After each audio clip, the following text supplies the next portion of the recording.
En Sologne, il y a de la forêt, et très vite, je sais que c'est un combat.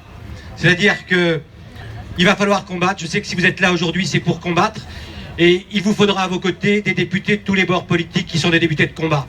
Parce que ce combat-là, il va être violent, parce qu'on n'est pas entendu. Et sachez que nous, à l'Assemblée nationale, de temps en temps, parce qu'on n'est pas médecin, on est sans doute nous aussi maltraités. Ça veut dire que on a du mal à se faire entendre, parce qu'il y aurait une médecine qui serait, puis le reste ne serait pas. Mais c'est un vrai problème, la maladie de Lyme en France. Et il faut le dire haut et fort. Il faut faire quelque chose. Et ce combat-là, vous nous aurez toujours à vos côtés. Parce que, au-delà de tout ce qui a été dit sur les prescriptions, il est inadmissible aujourd'hui que dans chaque territoire, dans 577 territoires qui représentent 577 députés, on ait des gens qui viennent dans nos permanences pour nous dire « il y a un problème ».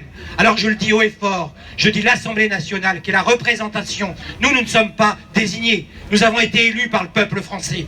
Et donc, parce que nous sommes la représentation nationale, parce que nous sommes la représentation de ceux qui sont atteints par des maladies, et notamment la maladie de Lyme, on doit être à vos côtés. Et je vous le dis, le combat va être violent. Parce qu'on voudra nous faire taire, nous les députés, et on voudra vous faire taire, vous les malades. Alors je vous le dis, au-delà des combats politiques qui sont habituels, nous devons être à vos côtés, et le combat va être violent. Mais on sera avec vous, soyez-en certains.